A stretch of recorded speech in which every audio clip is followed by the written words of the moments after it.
The following program contains a topic which may not be suitable for young viewers. Viewer discretion is advised.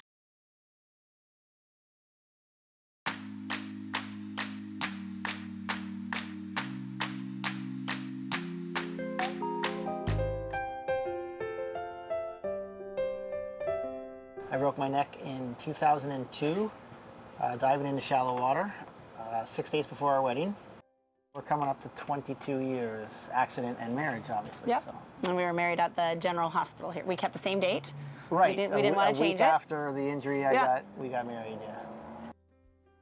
I do remember that we were excited to get married, and the chaplain at the hospital was encouraging us to wait.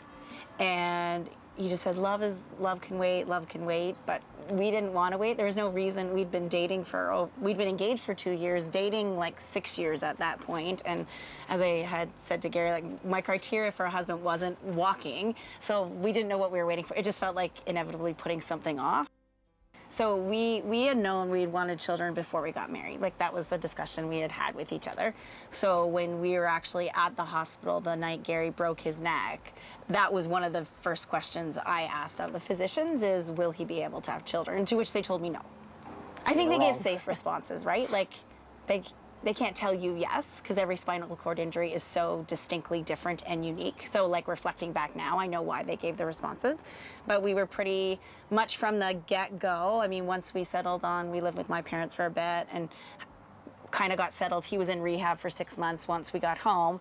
A year to the date of his injury was when we first started the testing at the hospital to see if Gary could get sperm, because that was the number one thing we needed to figure out. I had to produce a sample, and the only way, the plumbing doesn't work the same anymore, so it doesn't work normally, so it had to be, and I didn't know if it would even work at the time, it had to be a vibrator, and it had to be a powerful vibrator.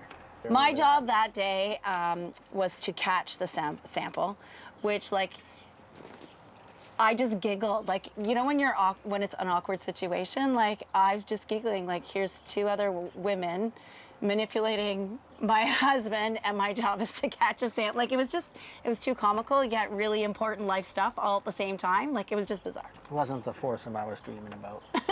No. It was been a year since I had ejaculated, so needless to say the sperm count was not good, but I didn't take that to mean anything, so I had to practice at home. We ended up at the fertility clinic, and obviously they all focusing on me, and we had to produce a sample with them, and she would bring it in, and they would do what they call a sperm wash, and it was an IUI. So the first procedure we did was an IUI, and that was because Gary can't ejaculate if he's inside me, so it's separate. So it's how do we get to the sperm inside of me? So because they use the IUI, they say that they want to make sure they only have good sperm. So we do the sperm wash, do the IUI. We did about 5 of them. We did quite a few, and they were all more than that. very, very, obviously very unsuccessful, which was very trying. Like, we had at one point asked one of the fertility doctors, like, okay, we know I make eggs. We know he has sperm. We know it's viable. They've told him it's stellar. Like, he tells everybody that. So, like, we just need to figure out what happens after with my body. So I remember we were really lucky. It was Dr. Edward Hughes was a supply doctor. He's a real doctor, but he was covering for a colleague. And I had never met him before, and he was just a really good listener. And he's like, well, no, you read a book. I read a book, and then I explained to him, I'm like, what I'm reading sounds like I have luteal phase defect. And he's like, if that's what you feel, then we can try treatment for that. And so we tried it the 1 month, and then the second month we were pregnant with Ryan. Second try for both of them. Second try, yeah. And both times I got the call, and both times I told her she was pregnant. So.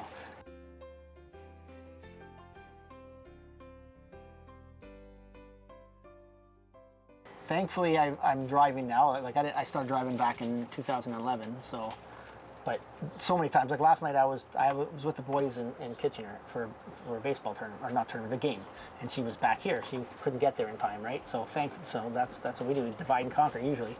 But the youngest now doesn't play baseball in the summer, so our summer is a lot better.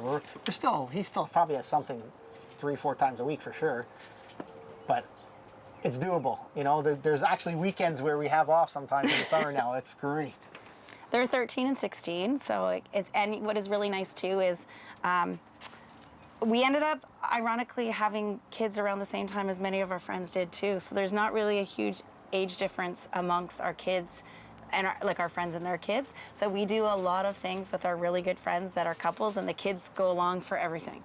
So everybody's all part of the package. It's starting to change as they get a little older because they're hitting 18, 19, but there's a good chunk of time where everybody did. But that's fine. The adults are happy to gather together. The kids want to stay home. It is what it is now. And it's nice because then when we end up at activities where Gary might need lifted or placed in, we have a good group of friends.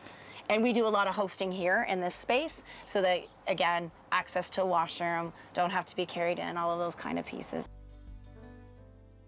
It was, it's tough. They would always ask for mommy because mommy did most of the stuff back, right?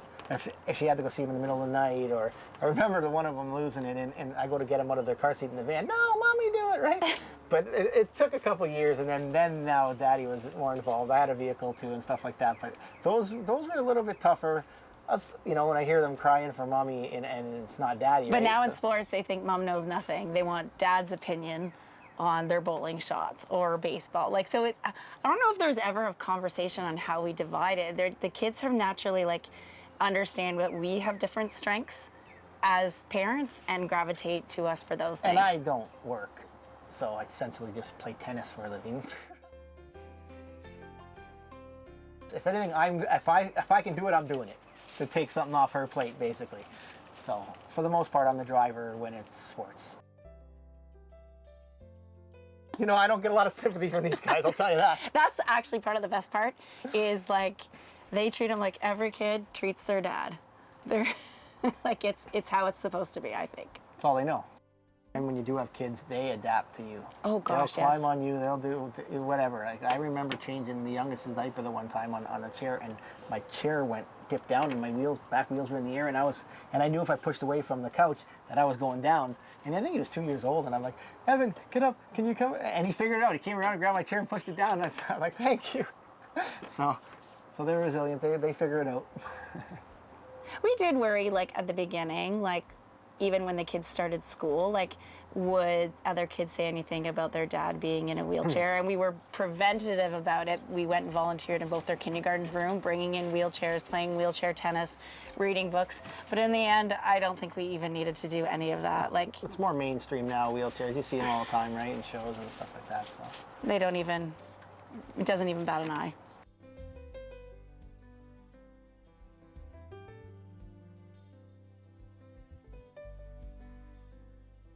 Our moms are a huge integral part of our life, his and mine, and still are, but at the beginning, way more. Yeah. Her mom helping babysit. They gave us their van back in the day. It's we can't. And we originally moved in with her mom after my accident until we had this house built.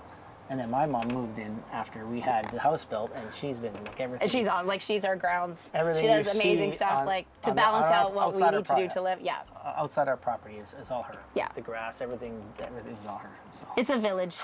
So our children are raised by a village.